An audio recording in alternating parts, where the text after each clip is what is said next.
Hey, what's going on, everyone? Thank you for watching. So, we've got guys an update on a big time severe weather event we've got to talk about here. It's going to be taking place across the South Central Plains today. All right, we've got an enhanced risk for severe weather. We got to talk about damage wind gusts, large hail, and potentially even a few tornadoes. We also do have a big signal, a big hurricane threat from the models that we have been watching for the past few days. All right, it has become a very significant threat. Just based off what the GFS has been showing, and also the European Ensemble members have also been picking up on this system as well. All right, so we got to talk about the tropics and into severe weather. We got all the details coming right up. All right, so thank you all for joining me here on this Tuesday evening. We have a lot to talk about in this video. We're going to go over all the latest information regarding this big severe weather event that we've got taking place across the South Central United States. And obviously, we'll also talk about that big hurricane threat. All right, it's been a while since I've posted one of these updates. All right, I've just been focusing on my winter forecast for a while. I took a little bit of a break from posting. If my voice sounds a little weird, it's because I'm trying to get over a cold. So that's the issue that I've got going on right now. But just starting out here, take a look at your current satellite. You can see that we've got a pretty big trough that's starting to dig its way into the western United States. There it is right there. It is negatively tilted, and there is your comma shaped with this big line of storms that's starting to fire across the region. All right, this is what is basically leading to all the severe weather that's going to be taking place today across the central United States. We're getting a pretty cold and dry air that's coming in on the backside. All right, you've got a little path of cold and dry air that's kind of going back into the backside of the storm. All right, that's what's giving this this trough the negatively tilted comma shaped look. And then you can see on the East Coast, we also do have another system to talk about. This is what used to be PTC 8. This was Potential Tropical Cyclone 8. It had a high chance of developing, and for some reason, it did not end up developing, which is pretty bizarre. All right, but you can see it's out here, still in the Carolinas and Tennessee Valley, Ohio Valley, kind of doing its thing, still producing a little bit of shower and thunderstorm activity, but this is really dying out. This is just getting dried out, and basically, that's what's happening right now. So it's no longer with us. It's a subtropical storm, not even showing up on the National Hurricane Center anymore. So this is just a nuisance for areas out there west of the Carolinas. But that's going to be with us for a few more days. Just bring some showery and thunderstorm activity and just conditions to some of these areas. But other than that, the country looks pretty good. And we do have some colder air that's once again colder air that's going to start to come into the region or come into the country, and we're going to start to see a lot of areas seeing some good cool down, some good cool downs. But this is what we've got at the moment. So we go over here to our Storm Prediction Center. We're not going to take a look at the National Weather Service because I did not set that up, so I apologize for that. But we're just going to go over here to this SPC to take a look at what our current severe threat is. As you can see, we do have an enhanced risk, it's level 3 out of 5 risk for severe weather, including sections of western Nebraska, northwestern Kansas. You've got areas of northeastern Colorado, and the border of the enhanced risk goes right up along the Nebraska and Wyoming state border there. So pretty interesting to see that. But it's going to be pretty interesting chasing ground as well. I think we're going to see a few mountains become involved with severe weather, but I do think we could see definitely some good chasing ground with the plains getting into action. So hopefully our storm chasers are not going to have too hard of a time to navigate throughout this region. But you got enhanced risks. That's a level 3 to 5 risk. We haven't had an enhanced risk in quite a while. It's been a while, but our secondary severe weather season is starting to ramp up. Our late summer, early fall, and even into winter, we do see a little bit more of an uptick in activity. So I do think this is going to be a little bit more of a common scene going forward from where we are now. But surrounding that enhanced risk, you've got a pretty broad slight risk going all the way up from northeastern Montana down through the western sections of the Dakotas. All right.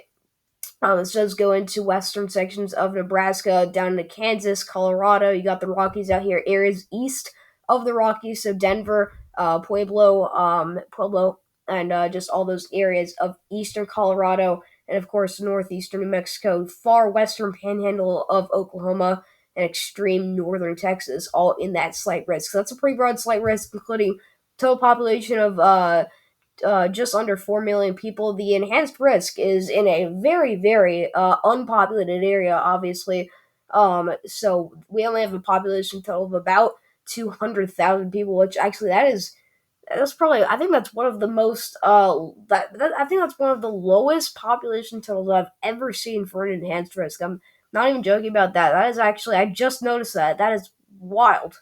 All right, so the only major towns or cities we got here are Scottsbluff, Nebraska, Sterling, Colorado, and Fort Morgan, Colorado. So once again, we got pretty lucky with the location of this, but still need to make sure that everyone out there is aware of the situation that's going to be unfolding. And then finally, surrounding everything in the dark green shade, we have a margin risk.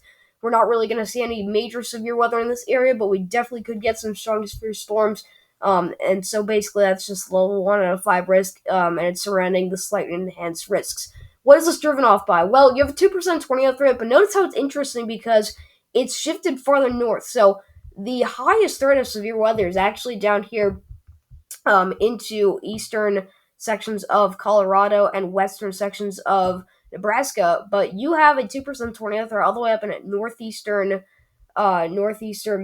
Montana. All right, so it's interesting to see that we have a tornado threat much further north than where we usually have, or much further north than where we have the highest threat of severe weather. Now we usually get the highest tornado threat in the highest severe weather threat area, if that makes sense. But that's not the case with the storm. So that basically means that just the setup and the storm structure is going to be a little bit different farther north than what we're going to see farther south. So we may see more supercellular activity start to pick up in areas of northeastern Montana rather than what we're going to see out here in western Nebraska and areas around there. All right, today's wind threat. There you go. You got 30% hatched risk. This is what that enhanced risk is driven by. That's a very high end threat. All right, that is a significant threat. That is a 10% or greater probability of wind gusts 65 knots or greater within 25 miles of point. So basically 70 miles an hour or higher within 25 miles of point. That's at least a 10% chance of seeing that if you're in this shaded area. All right, but that includes the entire 30% risk area. That's the red shade. And then you've got a little bit of the 15%, which is also in the slight risk area. All right, going all the way down from New Mexico all the way up to Montana. And then surrounding all of this, you have the 5% risk, and that does include a much more populated area. But I'll tell you guys, this is a very significant wind threat. This is probably the highest wind threat that we've had in quite a while, probably a few months, to be honest. So very concerning wind threat for today. And right now, the storms, what they're doing is they're still moving their way through southeastern or southwestern,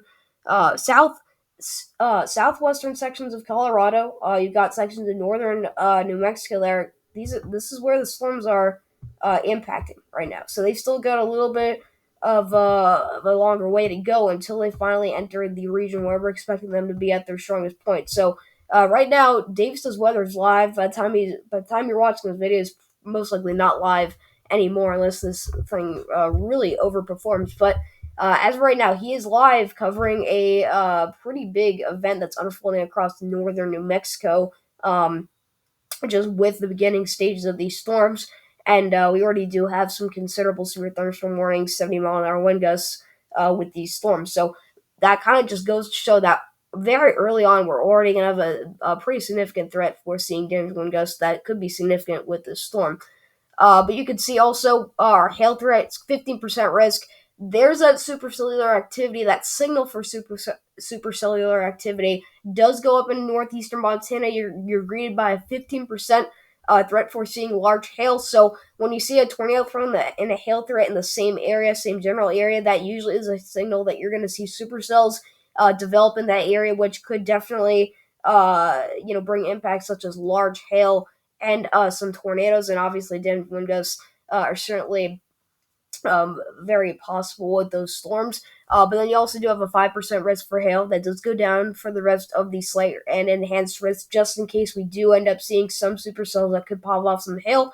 All right, but it really seems like the highest hail threat is going to be out here in Montana, which it's not too crazy, but a 50% chances. It's definitely it's a rather what's the word I want to say? I want to say it's a slightly elevated threat for seeing large hail. So these are your three hazards. You got tornado threat, wind threat, and your hail threat.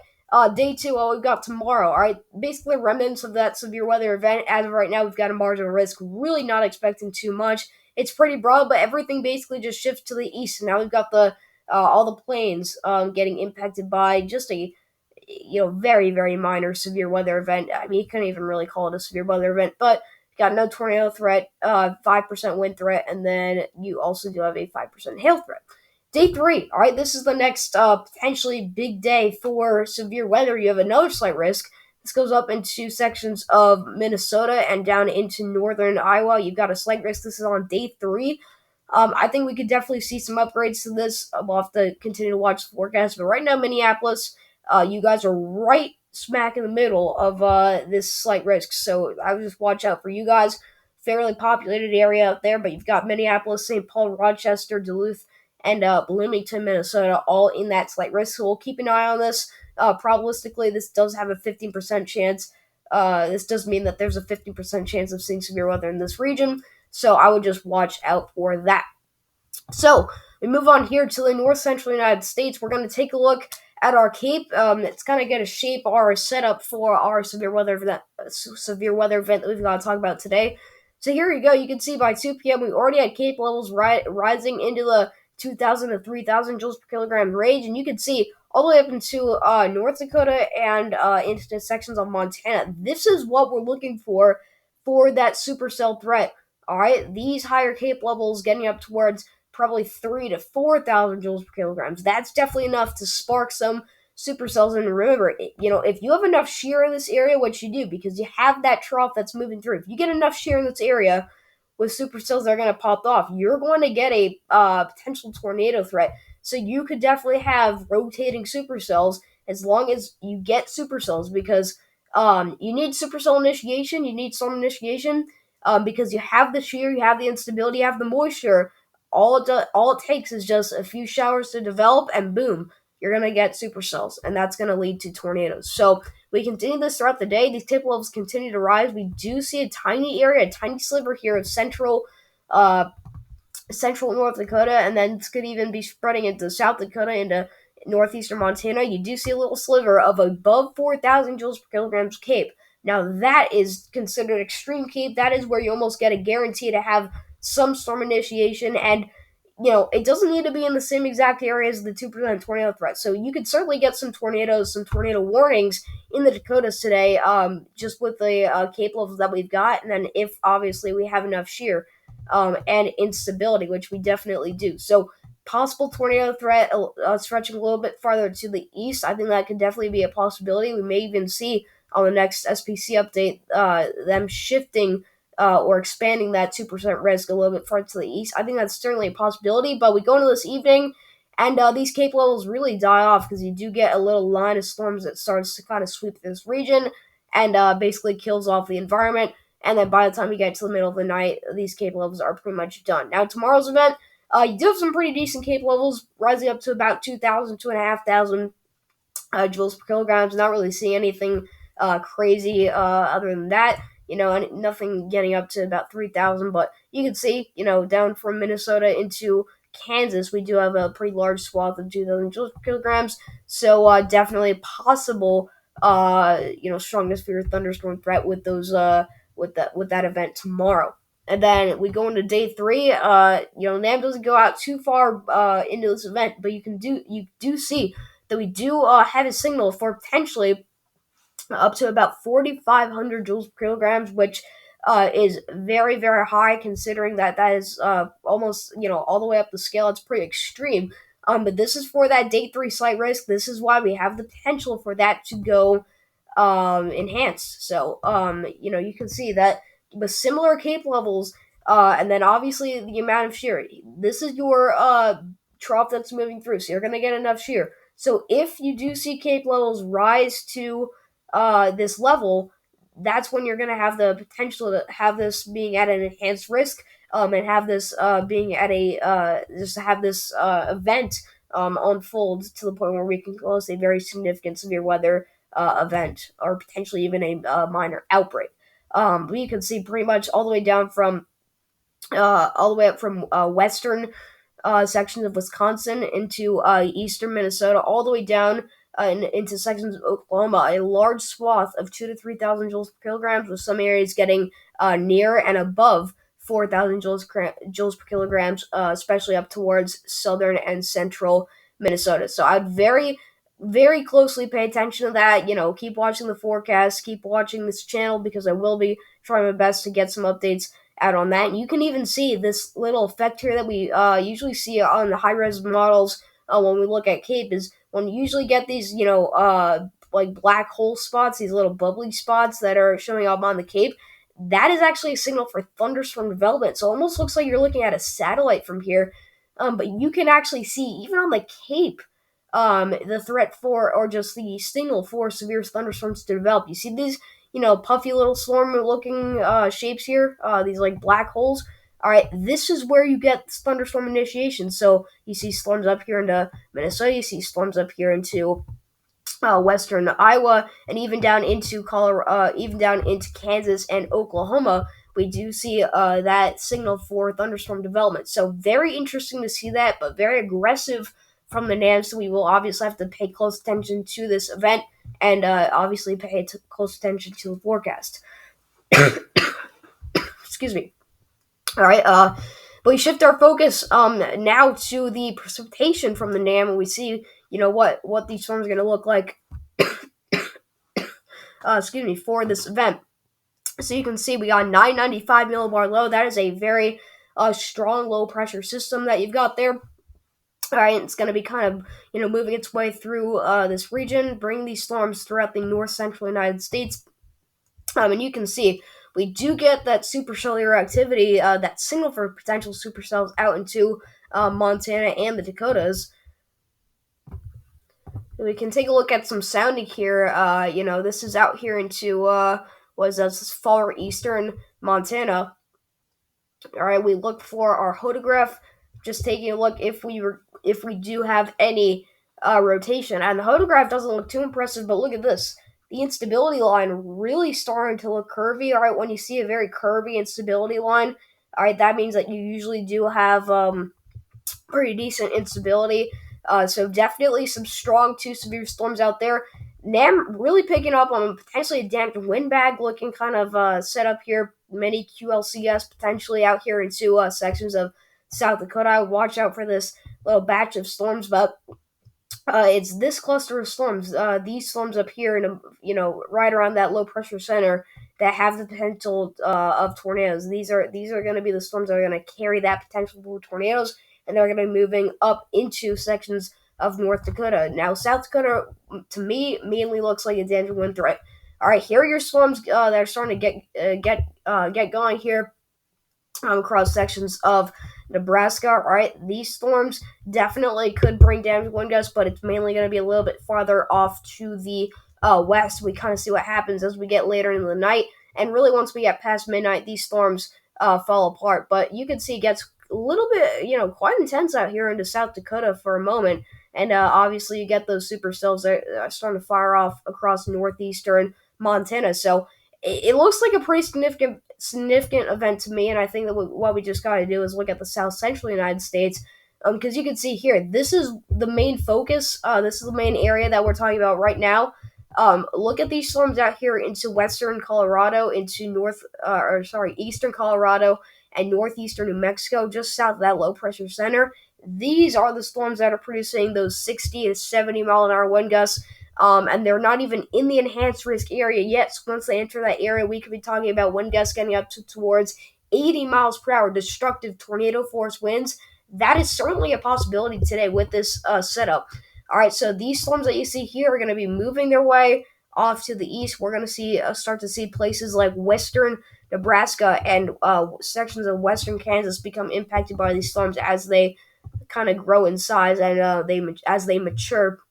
While they move off to the east. So really by 10 p.m. we're going to start to get on the downward trend with these storms. These storms are really going to start to weaken out, and they pretty much completely weaken out by 2 a.m. A few rumbles of thunder, a few lightning flashes if possible across central Kansas and central Nebraska after midnight, but it really doesn't seem like we're going to get anything too crazy other than that. So we just got to get through the next few hours, but you can see, I mean, this looks like a gnarly cluster of storms that we've got moving through. This is as of an hour ago.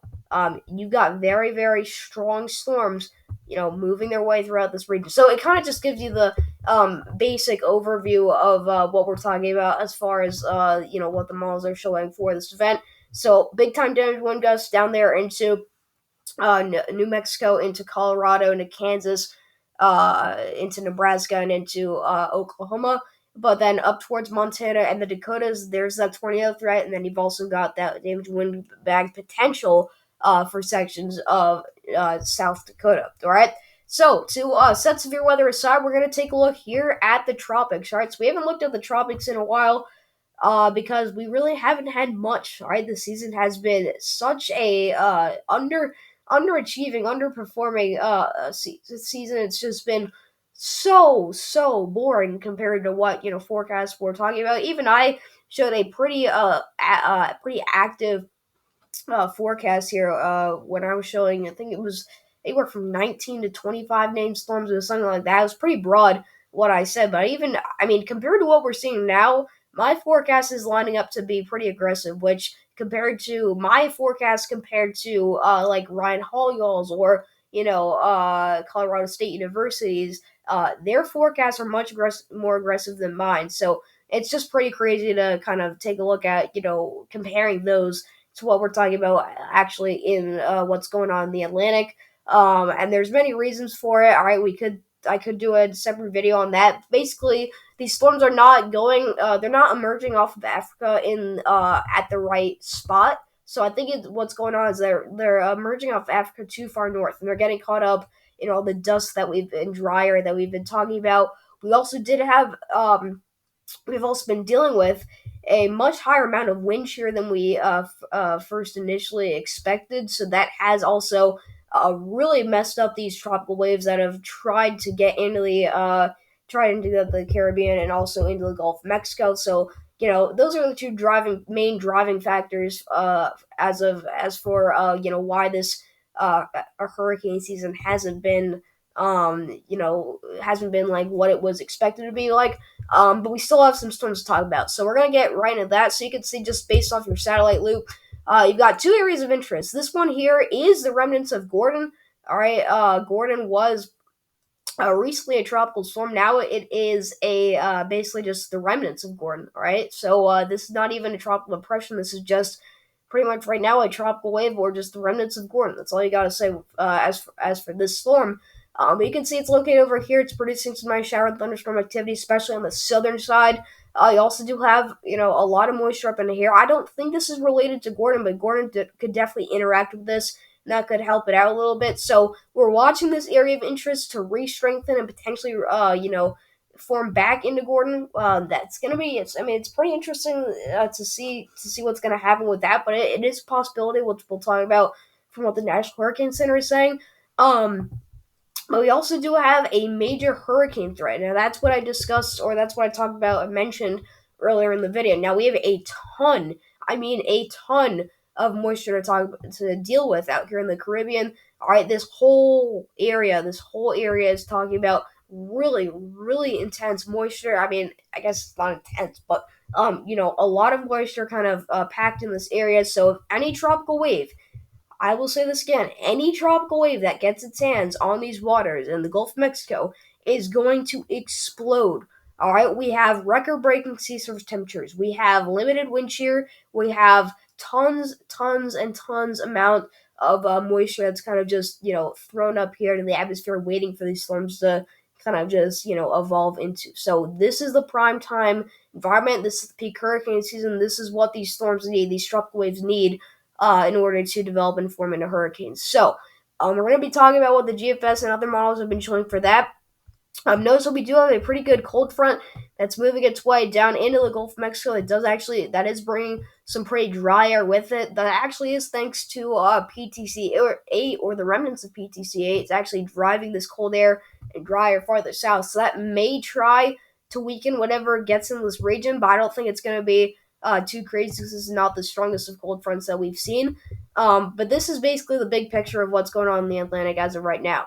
All right, so you look at the National Hurricane Center's current forecast. As of right now, they have nothing other than just this area of interest that is basically just from the remnants of Gordon. What they're saying right now is that disorganized shower thunderstorms over the central tropical Atlantic are associated with the remnants of Gordon. This disturbance is forecast to interact with a non-tropical low, so that's what we saw on satellite, to its north while moving northeastward at 5 to 10 miles per hour during the next couple of days. Environmental conditions could become more conducive for redevelopment later this week, and a tropical depression or storm could form by this weekend while the system moves slowly northward over the central subtropical Atlantic. So this is actually kind of what the National Hurricane Center was forecasting. They did have the forecast for Gordon to become a tropical storm, which it did, then downgraded to a tropical depression. Gordon got a little bit weaker than anticipated. It was actually supposed to stay as a tropical depression before re-strengthening into a tropical storm. It's all the way down to the remnants of Gordon, so it's not technically a tropical cyclone yet. But it is still expected to re-strengthen into a tropical storm, which this is not out of the blue. This was actually expected to happen from the National Hurricane Center back when Gordon actually did have a forecast cone. So basically, we're just seeing this happen, but basically just from the remnants of Gordon. So as of right now, they're putting this at a 40% chance of developing. I think this could definitely go up as we go a little bit later into the week. So basically, this is just going to be a fish storm. This is not going to bother anybody. This is going to leave the United States alone. This is going to leave all the islands out here alone. This is just going to be a fish storm. The fish are only going to be annoyed by this storm. That's it. All right, so we're going to move our focus here, finally, to the one of the more important topics of this video. We got to talk about this big-time hurricane threat that we've picked up, especially from the GFS. So we're going to be talking about the GFS runs that we've gotten here over the past couple of days. We'll talk about the European AI model, and then we'll also look at the European and GFS ensemble runs. But starting out with the GFS, this is the 12-day run from today. You see this big blob of moisture here as we go into the 23rd, which should be next Monday. You see this big blob of rain. This is a tropical wave. This is a tropical wave that's expected to form into what could definitely be a strong tropical cyclone. Right, this continues to move slowly through the Caribbean and goes into the Gulf of Mexico. Now, it goes through this slight, gap between the Yucatan Peninsula and Cuba. Now, this is very hard for tropical systems to go through because obviously they can make landfall in Yucatan Peninsula or Cuba, basically ending their chances of becoming a hurricane unless you go through Cuba, because Cuba is a little bit smaller. But basically, what this thing does is it mostly goes in between these two areas. It does start to clip the far western side of Cuba, but it really doesn't matter because this storm is just going right over where the warmest waters of the world are, pretty much. And this goes right to the west of the Florida Keys. Just to the west of the Florida Keys is a 989 millibar low. You could argue this is already a hurricane. And then we get into, this is Thursday, so this is over a week out. This is Thursday of next week, the 26th. We have a 979 millibar low that's bearing down on Florida. All right, so we're talking about a potential Florida landfall. As far as just what this one run of the GFS is showing over 220 hours out. Basically, what I'm trying to get at is that there's a significant signal for a potential strong tropical cyclone in the Gulf, potentially even a hurricane. This particular run of the GFS shows a hurricane hitting Florida, but it's very far out, so we honestly we don't really have any idea of what's going to happen. Because we don't even have a National Hurricane Center forecast for this.